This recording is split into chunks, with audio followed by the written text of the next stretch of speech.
Congress Party President Nana Patole is joining us. Nana Patole जी, हमसे बात करने के लिए बहुत बहुत शुक्रिया। इतने बड़े रिजल्ट के बाद उसके लिए सबसे पहले आपको बधाई।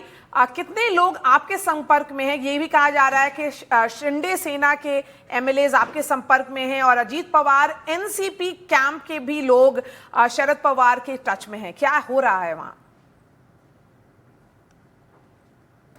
देखो, महाराष्ट्र में परिवर्तन की लहर शुरू हो चुकी है। महाराष्ट्र ये शौफुल्ले अम्बेडकर विचारधारा का और छत्रपति शिवाजी महाराज का महाराष्ट्र है।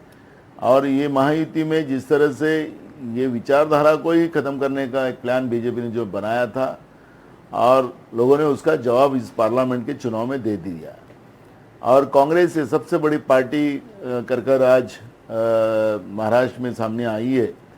तो मुझे ये जो जो है, जिन नेताओं के बारे में बात आप लोग कर रहे हो, फिर एकनाथ शिंदे के पार्टी के लोग हो या इवन बीजेपी के भी कुछ नेता लोग हमारे संपर्क में आए हैं और शरद अपने अजीत पवार के भी गुट के कई नेता हमारे संपर्क में हैं। और समय के साथ कई निर्णय होंगे और अभी चुनाव असेंबली का हमारा 5-6 महीने पे है, तो उसमें अभी तैयारियां भी हमारी शुरू हो गई है और महाराष्ट्र में महाविकास आघाड़ी की सरकार लाने का हमारा पूरी कोशिश रहेगी।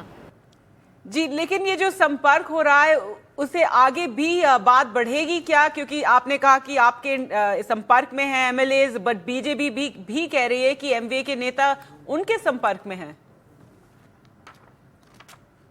देखो, महाविकास आघाड़ी के कितने लोग संपर्क में मुझे पता नहीं है, क्योंकि जो लोग गए उनकी क्या स्थिति बनी है और कैसे अग्निवीर बने हैं। तो उसमें एक हमारा नांदेड़ का नेता का भी एक बड़ा उदाहरण आपके सबके सामने है। मैं नाम नहीं लेते हो, आप समझते हो। तो मुझे लगता है कि उनके कितने लोग संपर्क में हैं कि नहीं, ये मुझे पता नहीं है। लेकिन हम भी जो निर्णय लेंगे मेरिट के आधार पर लेंगे। कोई कचरा लेने का काम हम नहीं करेंगे, नहीं तो हमारे कार्यकर्ताओं में से ही नेता हम बनाएंगे। ये मानस हमारा है। तो जनता का कॉल जो है वो अब कांग्रेस और महाविकास आघाड़ी के साइड में है और उस आधार पे हम लोग निर्णय महाराष्ट्र में लेंगे। नाना पटोले जी, 6 महीने में महाराष्ट्र में असेंबली चुनाव होने वाले हैं। पार्टी का क्या असेसमेंट है कि जो लोकसभा के परिणाम आए हैं उस चुनाव पर कैसा असर पड़ेगा? मैं आपको अभी से बता रहा हूँ बहन कि इससे अच्छा रिजल्ट महाराष्ट्र में आएगा और बीजेपी जो बची बुची है वो भी महाराष्ट्र की जनता उनको निपटा कर महाविकास आघाड़ी के हाथ में सत्ता देगी। जी, अब बीजेपी की बात करते हैं। ये निर्णय एकनाथ शिंदे ने भी लेना चाहिए, क्योंकि महाराष्ट्र में ये जो महायुति की असंवैधानिक जो सरकार है उसको लोगों ने नकारा है।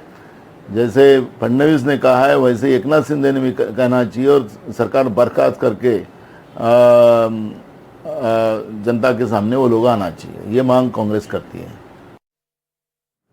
जी, तो सवाल से पहले ही आपने शायद जवाब दे दिया, क्योंकि देवेंद्र फडणवीस के कॉन्टेक्स्ट में हम पूछना चाह रहे थे। लेकिन नाना पटोले जी, 6 महीने के बाद नहीं, आपको लगता है पहले ही होना चाहिए ये पूरा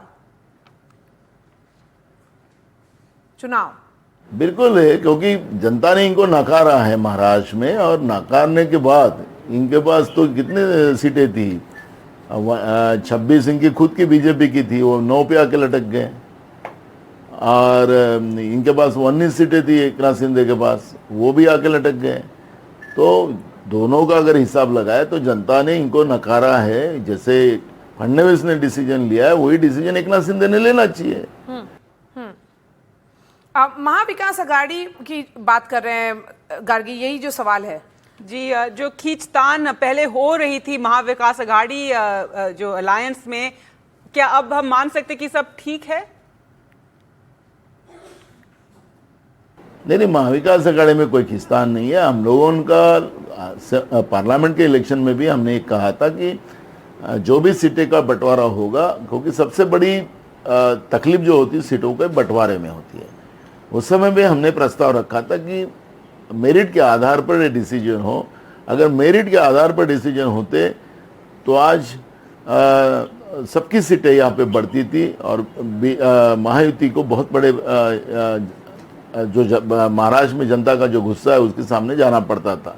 जो सीटें अभी महायुति को आई है वो भी सीटें आज महाराष्ट्र में नहीं आती। हमारा यही कहना असेंबली में भी रहेगा कि मेरिट के आधार पर डिसीजन लीजिएगा, और मेरिट के आधार पर डिसीजन लेंगे तो आराम से हम लोग महायुति की सरकार, जो बीजेपी की सरकार है, इसको हम परास्त करेंगे।